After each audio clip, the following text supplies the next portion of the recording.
Hello, ladies and gentlemen. Welcome to another episode of Holistic Love.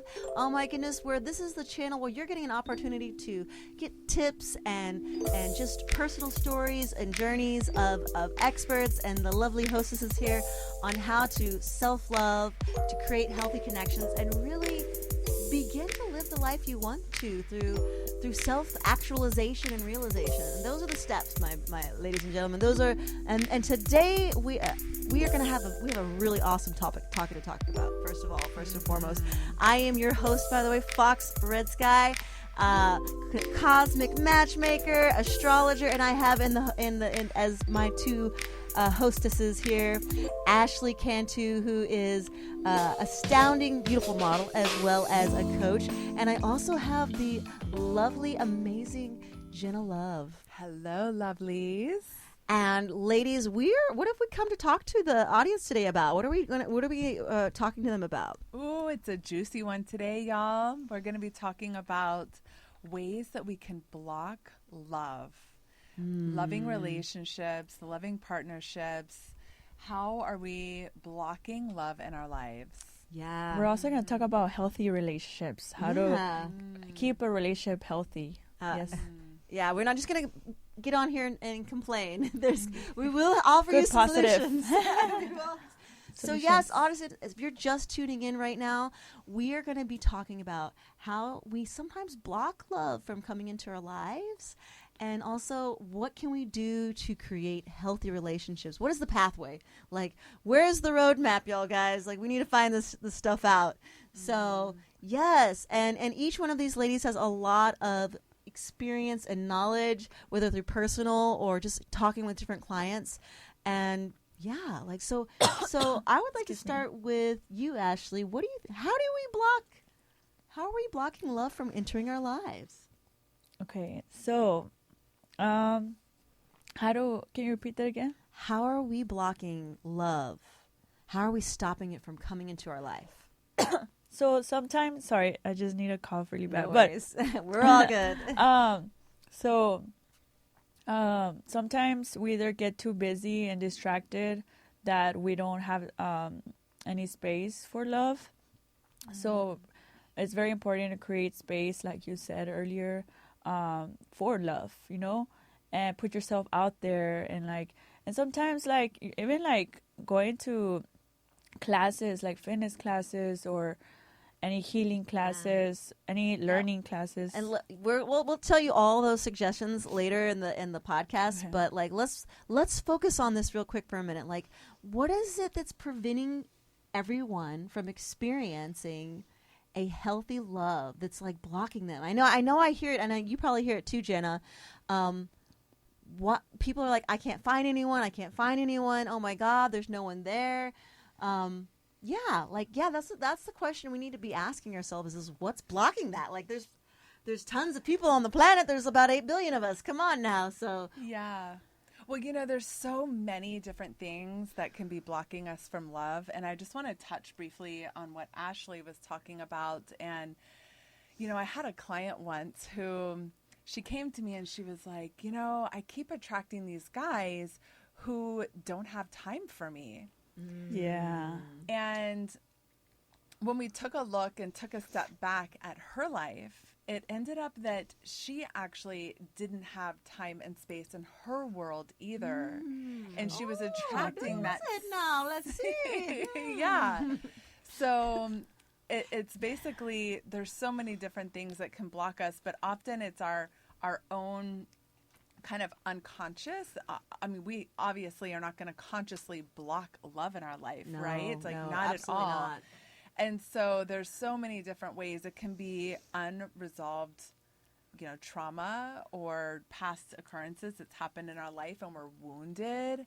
And so opening ourselves up and being vulnerable just is way, way, way too scary. So we push love away. Of course, we don't say oh, I'm pushing you away. We do it through our actions. We do it by the way that we don't show up, or maybe we ghost, or maybe we just simply don't return that phone call or message. There's so many different ways that love can be blocked.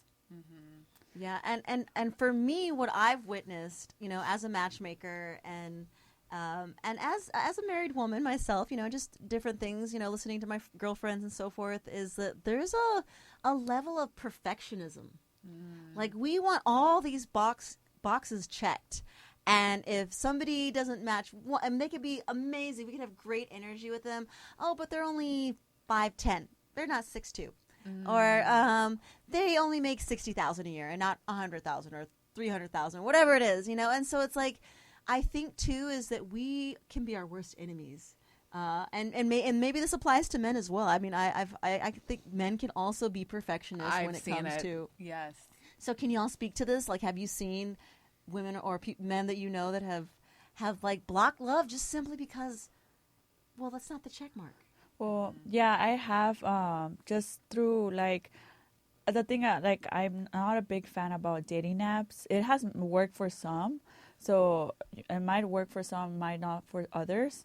But I feel like that's people judge more physically, right? And if you don't know, sometimes you connect with someone that you actually don't see it so attractive, but right.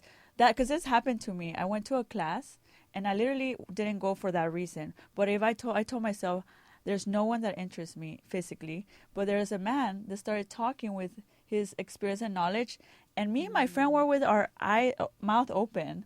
Like, that's the thing. If you only judge by a cover, you're never gonna find the person. Yeah. 100%. Because like, when you value someone basically on their physical appearance, I mean, I don't know. I've known a lot of beautiful narcissists. I mean, that's a book if anyone wants to write it. But like, I'm just saying, like, we can value status, money, and fame, but like really, what's like the nitty gritty for true healthy connection is consideration. I don't know, empathy. Compassion. Thank you. I mean, like, I would really like to have, yes, it's nice to have whatever, a physical physique or whatever. And you should be doing that regardless in your life, like Ashley always says. But we should all be taking care of ourselves. We should never let ourselves go. But like, this level of like they have to be like a celebrity style, like perfect perfection. That doesn't. Or has a certain car. That doesn't exist, y'all guys. Like, that's not the real world. Yeah, it's more about, how do you want this relationship to make you feel? Like, how is this person going to show up for you when you're sick, or when you need your tires flat, or like these important things that you want to find in a love and a partnership, not just superficial things, because those things don't last anyways. No. I always say that who's going to be there when on your deathbed? Yeah. 3 a.m. whenever, like, who's gonna answer you? Who's gonna be there? Like, the people that matter. Yeah. Yeah, and we're not. And youth and beauty doesn't last forever. Yeah. It's not an infinite amount of thing. It's like, eventually we will all be in our 70s and 80s. God bless. We all live that long. I do. But yeah, and so it's like, we just need to get out of this. And this is a culture that's kind of developed through television and the internet and this whole addiction is, but the point is, the rom-coms. This is blocking love, y'all guys. In my heart of hearts, I really believe this. And people give up so easily nowadays. A lot of divorces, like, people don't want to try anymore. That thing is like trying, like, because we have proof, like Jenna's relationship, that they hit rock bottom, but they found ways, and now it's blooming again. Yes, right. It does take like showing up consistently and getting back up on the horse and saying, okay, let's try again. Let's try a new way, a new orientation. Getting creative on how can we create solutions here. Yeah. Something else I wanted to touch on is, and I see this a lot with clients, but people not believing deep down inside, unconsciously, that they're worthy of love. That is a huge. Yeah. We don't. I have to say, this is something that speaks to me. Like, I feel like I am so good at telling everyone how worthy of love they are, and then, like, a very good friend of mine pointed out and said, "Hey, Fox, like, I love you. You're an amazing person. You know, you are always trying to be there for community, but like, I noticed that you don't really spend a lot of time loving yourself. And I was like, pulled out. Ouch. I was like, dang. And but then I started committing more to that. Like, where does that root come from? Yeah. Like, and then that's the thing. It's not like necessarily, that belief system isn't necessarily rooted in the present. It could be something from 10, 20, 30, however many years ago. And you gotta, like, I know I've been down this rabbit hole, y'all guys. I've been in it. Yeah, because as a child, if our parents don't give us the love and attention that we so crave as a child, then we internalize that as, I'm not worthy of their love. And it may just be that they're busy working. Yes. Or for me, my parents were alcoholics, so they weren't able to show up for me in the way that I needed to. And I internalized that as, I'm not worthy. Yeah. And that couldn't be further from the truth. I had an ex like that. Recently, I cried because I met up with a friend and told me something that I've never thought in my life. I said that I attract stressful, busy men. I think I said this before. And he said, was there someone and your parents like was always busy, never there for you? And yeah, that was my mom, because she had to work. Not because she didn't want to provide, but she was never there. So I attract those people that are always busy and always trying to seek validation, and because they're not there. And I'm thinking, I'm not worthy then, you know? But it's just that they're working for themselves, and like how everyone should work, you know? Absolutely. So, audience, if y'all are listening at home, remember that you are worthy of love. Amen. Without a doubt. And I'm just going to break out a little book I wrote here called 7 Easy Steps to Attract Just 7.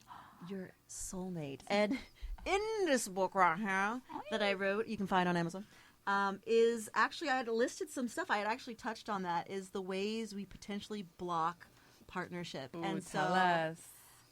The first one was perfectionism, right? Yes. You know, like letting go for this need of having this like 2 kids with the picturesque, let's throw that away. Yeah. Yes. There's no perfect people in the world, y'all guys. It just does not exist. We're all works in progress. Right. Fear of vulnerability, which I think you'd mentioned. Yeah, like some of us are scared to like, we have this facade of who we think we are, and then like we don't want people to get that Judged close. or something. See Oh us my without God. makes on, or see us fart, or see us be Whatever. a human. Whatever it is, yeah, absolutely. Comparison, kind of like, oh, my old partner did this, and my ex-wife did that. It's like, no, dude, like you are blocking. Like leave the past in the past, and you're with the person. Like just be present with what you have and future. Y'all heard that? Y'all listen to Ashley. That's right. Be present. Present. I think too, overthinking. We get sometimes, and I've seen this with so many of even my own personal friends, where they start to like talk themselves out of it in their head because it's like I don't know what Jenna, I don't know what you would describe that kind of like pattern. Where you're overthinking it and kind of trying to find all the things that are wrong that could possibly go wrong. What is that? Do you remember? Overanalyzing. And when you're thinking in your head, you're not thinking with your heart, right? Ooh. And in relationships, we do need to let our heart lead. There's a thing that I saw, I think I mentioned in another podcast, 99% of the harm you do it to yourself, and the 1% is reality. So a lot of the times I tell my friends, see what's in front of you, not what's you have it in your head, your story, like what's reality right now. Yeah, 100%. I think that we can kind of, that's a very self-sabotaging technique we could do to block love, y'all guys. I'm just saying. And that's a form of fear, right? Yeah. And fear can be false expectations appearing real. Yeah. It's not real, right? It's just like projecting your own fears onto the present moment, and that has got to go. Yeah. So I think that sometimes there's like a push and pull, like rushing in and then pulling away, and that's more of like that, I think, avoidant attachment style that we'll talk about on this podcast, and it's probably talked on many podcasts.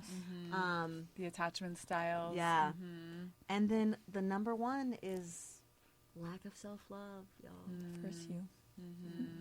So. Yeah, and what happens there is when we don't believe that we're worthy, that's when we accept the breadcrumbs, right? And we just get this like half-ass type of people showing up in our life that don't really fully show up. So yeah, it's when we can fully love ourselves and fully accept ourselves that we're going to find men or women in our life that can do the same.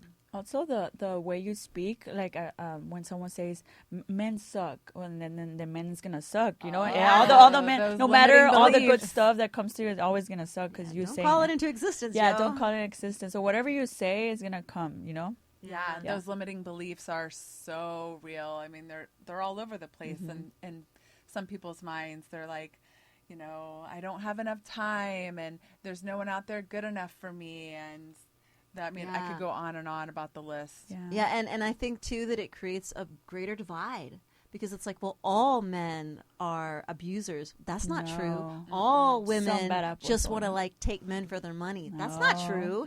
And then like, you know, there's these retarded, excuse my language, these very negative narratives that get pushed by both sexes that just like continues toxic patterns. It's just not good. It's not.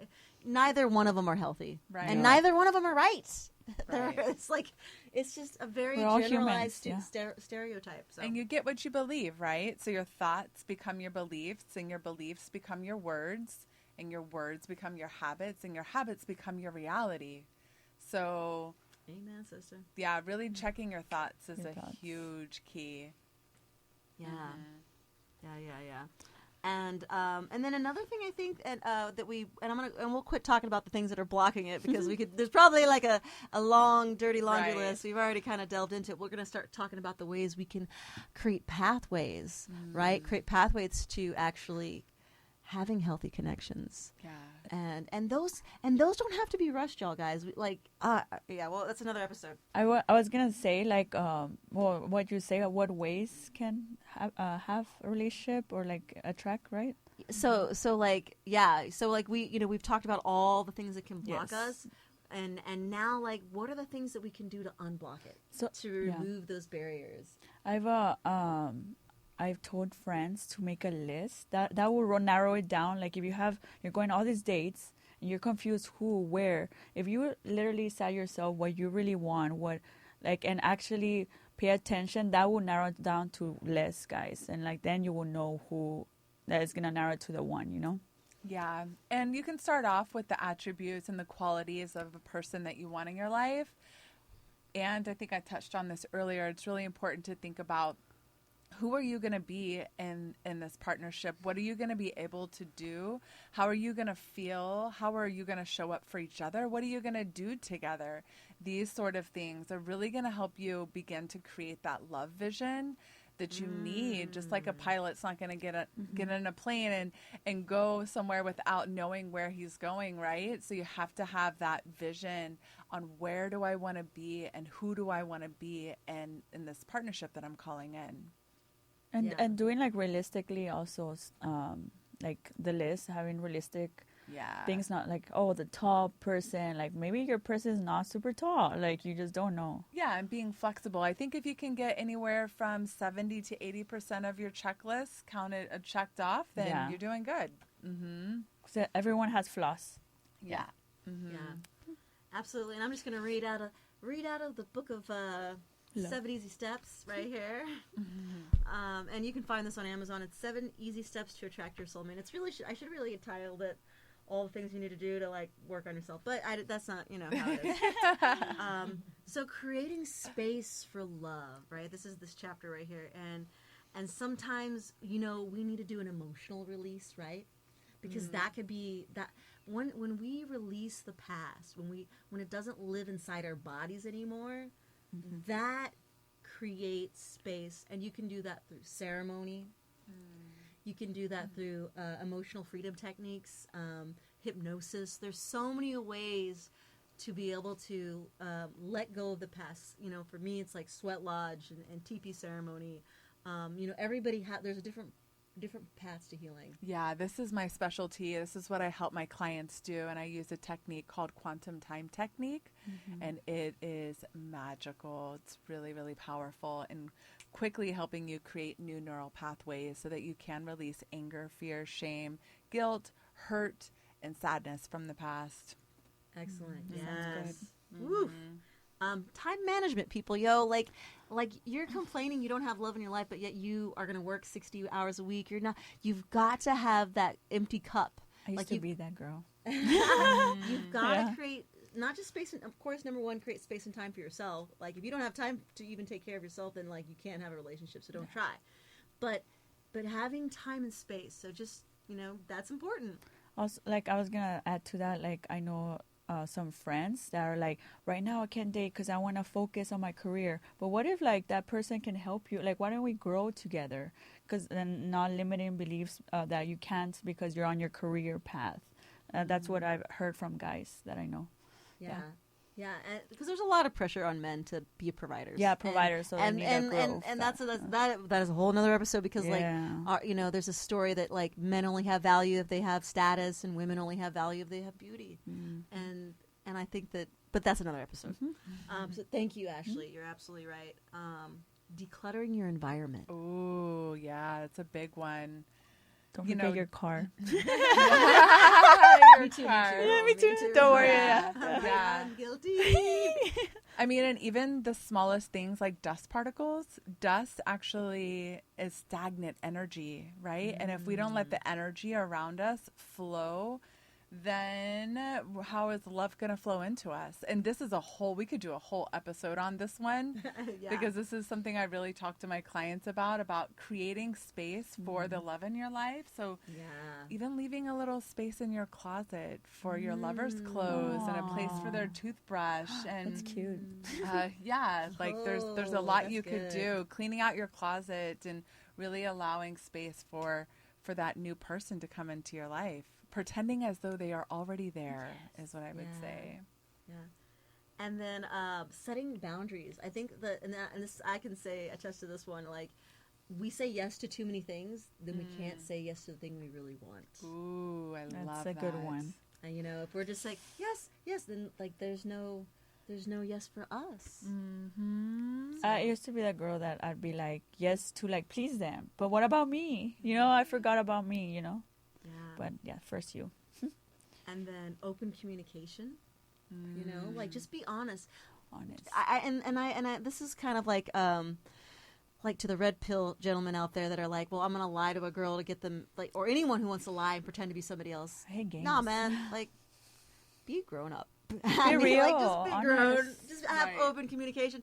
If you're not really trying to find a long-term committed relationship, then just say so. Yeah. Just be honest. Yeah. And that is a whole nother episode. Yeah, so many episodes we need. Conscious communication, like real authentic relating. I mean, there's so much that can be said around that, but I would say really speaking from the I perspective instead of the you perspective, like blaming others. Well, you aren't doing this and you aren't doing that. Well, I feel this because you're doing that.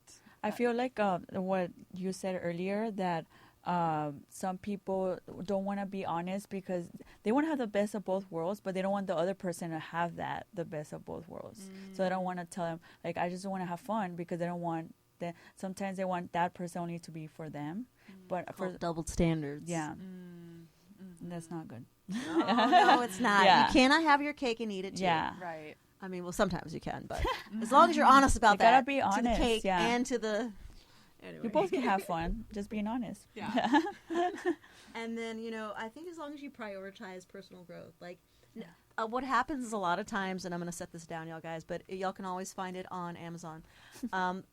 One of the things that we do is when we are in relationships, we kind of like enmesh, like we try to mold ourselves. So like as long as you prioritize what's in alignment with you and growth, and if it doesn't feel like then it's not the one. Never forget about yourself or what makes you you. Yeah, because that's why people fall in love with you. Yeah, right. They fall in love. And that's with how he fell in love with you. For you. Yes, they fell in love with the filmmaker. They fell in love with the goddess and the model and all these things. So like, Yeah, because that's when codependent patterns come in, and that can definitely destruct a relationship, right? When you're dependent on somebody else, like approving of you, or if they're happy, then you can only be happy. Like it's just way too, like having self-sovereignty, I believe, is a very, very important key in partnership and having a healthy one. Absolutely. Was there anything y'all wanted to add to the many pathways that can lead to a healthy relationship, a healthy connection? Well, like I mentioned the earlier podcast, like what the last 2 relationships I've had were the healthiest I've ever had. And that's because of monthly check-ins and weekly check-ins. We had Friday, it was relationship goals, at least an hour, talking where we're at, what bothers us. And then the next week we check in from the previous, or where did we work on it? And also monthly, it was like overall. And that helped a lot. Like having time, even if you're so busy, we're both busy, it helped to connect where we are and where we're supposed to be at. Yeah. Yeah. And just to be perfectly honest with the audience too, y'all guys, the world that we live in, this modern world, has like really created so many extra, not that dating wasn't already hard to begin with, like it's created a whole new set of like boundaries and borders and difficulties. So like never be hard on yourself. Never feel like that there's something wrong with you or that you can't experience love. It's just that when we have these conversations, when we talk about it, we can kind of navigate it together, and then you start to realize and let go of those expectations. And as you let those expectations go, then it happens on accident. It's like, I wasn't looking, dang it, now I'm like in a relationship. So like there you go. But it starts with the love of self. And I think that we can all agree on that. Yeah, absolutely. Oh my God. This has been a good one. Oh, yes. Oh my God, ladies. Thank you so much. Thank you, Ashley. Thank you, Jenna. I love, I just want to say, this is so good. And thank you, audience, because, really we're doing this collectively. Like this, y'all are participating in our grand experiment of like self-discovery and really we're going through the journey with you. And so wherever you are in that journey, like whether you're in a relationship or you're single or you're just trying to figure it out, just know that you always have a place here with Holistic Love to get that information of self-actualization, of really knowing that we're all in it together. There is no one person who's not experiencing this. We're all experiencing this. And you're not alone. Yeah, we've got you. Yes. Thank you so much for tuning in, y'all guys. Oh my God, it was so awesome. Yay! Woo! Yes, and again, we wanted to say thank you, God bless, and good night. Thank you. Good night.